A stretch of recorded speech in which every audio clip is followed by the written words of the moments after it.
সম্মানিত দুই আসনের সংসদ সদস্য জাহাঙ্গীর হোসেন হেলাল, বিভিন্ন রাজনৈতিক দলের নেতৃবৃন্দ এবং এই দোয়া মাহফিল উপস্থিত এলাকার মুসল্লি ভাইয়েরা, সবাইকে আমার পক্ষ থেকে শুভেচ্ছা। 21 নম্বর ওয়ার্ডের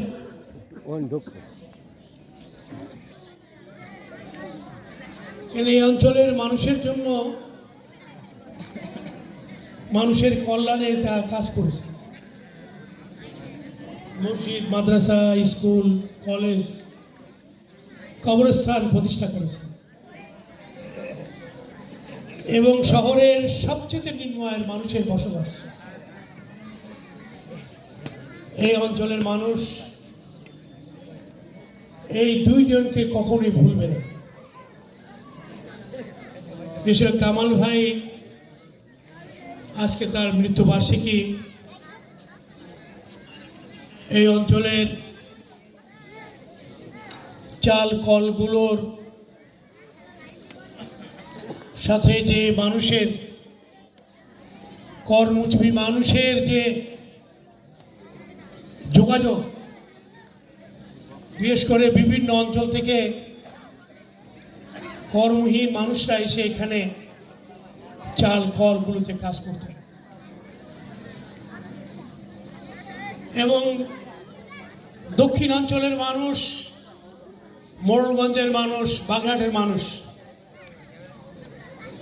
এই শহরে এসে এই অঞ্চলেই বসতি করেছে এবং এই অঞ্চলের মানুষ তারা খালি বসতি গড়েনি, এই অঞ্চলটাকে তারা ডেভেলপ করেছে। গরিব হলেও তাদের সামর্থ্য দিয়েই তারা ছোট্ট ছোট্ট জমি কিনে বাড়িঘর নির্মাণ করেছে। এই অঞ্চলের আয়তন এত বড়, এটি তুলেও এখনো অনেক গলি, অনেক খাল, অনেক জায়গায় এখনো উন্নয়নের ছোঁয়া লাগেনি। আমাদের খুলনা সিটি কর্পোরেশনের যে আয়তন হবে, বর্ধিত আয়তন, বড় করা হবে শহরের, তার তালিকায় এই 21 নম্বর ওয়ার্ড রয়েছে। আমি এবার ঢাকায় গিয়েছিলাম, মন্ত্রণালয়ে সে ফাইল খোঁজ করে পেয়েছি। এটি বড় না করলে জায়গা এই ওয়ার্ডের উন্নয়ন করা সম্ভব না। আমি আপনাদের আসব ইনশাআল্লাহ। এবং আমরা জীবন মান উন্নয়নের জন্যই এই অঞ্চলের মানুষের কল্যাণে, বিশেষ করে শিক্ষা এবং চিকিৎসা সেবা, এটি খুবই জরুরি।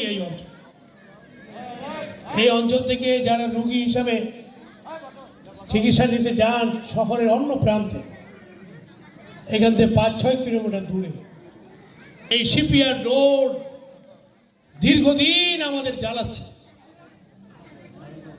আমরা এই বিষয়ে আমি নিজে পরিদর্শন করেছি, মিটিং করেছি, আরেকটা মিটিং আমাদের আছে। এটি আবার রিটেন্ডারের জন্য একদিকে নতুন করে বরাদ্দ পাঠানো হয়েছে। আমি চেষ্টা করছি দ্রুত প্রধানমন্ত্রীকে বলে এটি নতুন বরাদ্দ আনা এবং টেন্ডার আহ্বান করে কাজ করা। তারপরেও কিন্তু অনেক সময় লাগবে, মানে এখনই হবে না। সহসা এই অভিশাপ থেকে আমরা মুক্ত হতে পারছি না।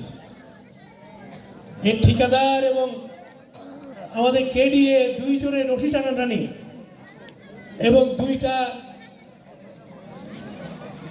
দুই পক্ষের কারণেই আজকে ঝুলন্ত শিপইয়ার্ড নিয়ে।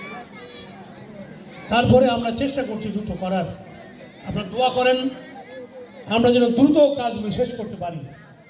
এছাড়া আরও যে সমস্ত উন্নয়ন কাজ আছে এগুলো আমরা বসবো, আসবো, দেখব এবং কাজ করব।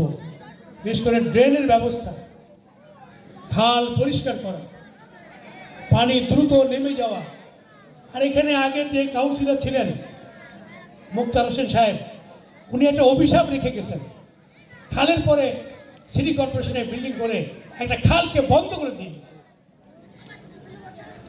এই খালটা যদি উন্মুক্ত থাকতো তাহলে দুই দিক থেকে পানি নামতো, এখন দুই দিক থেকে পানি নামতে পারে না। এটা একটা আমাদের জন্য আরেকটা অভিশাপ। আমরা চেষ্টা করছি এই খালটা উন্মুক্ত করে খুলে দেওয়া। আমরা খুব তাড়াতাড়ি এটা নিয়ে কাজ করব, কারণ একটা বিল্ডিংয়ের জন্য একটা অঞ্চলের লাখো মানুষের অসুবিধা হতে পারে না। আমাদের ওয়ার্ড অফিস প্রয়োজন নেই, আমাদের প্রয়োজন মানুষকে জলাবদ্ধতা থেকে বাঁচানো। এটি আমাদের কাজ, আমরা এই কাজগুলো করবো ইনশাল্লাহ। আপনারা আমাদের সহায়তা করেন, সাথে থাকেন। এমপি সাহেব আছেন, আমরা দুজনে মিলে এই কাজগুলো আমরা করবো, যাতে করে এই অঞ্চলের মানুষ এই জলাবদ্ধতা এবং ভাঙ্গা চোরা রাস্তা থেকে তারা রেহাই পান। বলি বলি তবে একটু কাজ আছে, সেটি হচ্ছে যে কিছু জায়গা ছাড়তে হবে। যদি আপনার গরিব মানুষ 2 কাঠা 2.5 কাঠা জমি কিনে বাড়ি করেছেন, কিন্তু ড্রেনের জায়গা দিতে হবে, তা নাহলে পানি কিন্তু খালে নামবে না। এই জন্য প্রত্যেকের বাড়ির সামনে একটু জায়গা, ইনশাল্লাহ আমরা সফল হব। আমি আর সময় নেব না, আজকে 5 জায়গায় ইফতার। আমাদের এমপি সাহেব থাকবেন, উনিও বসে চলে যাবেন, ওনারা 4-5 জায়গায়। জামাতের ইফতারও আছে জেলায়, ওখানে আমি ইফতার করবো ইনশাল্লাহ। সবাইকে ধন্যবাদ, আল্লাহ হাফেজ।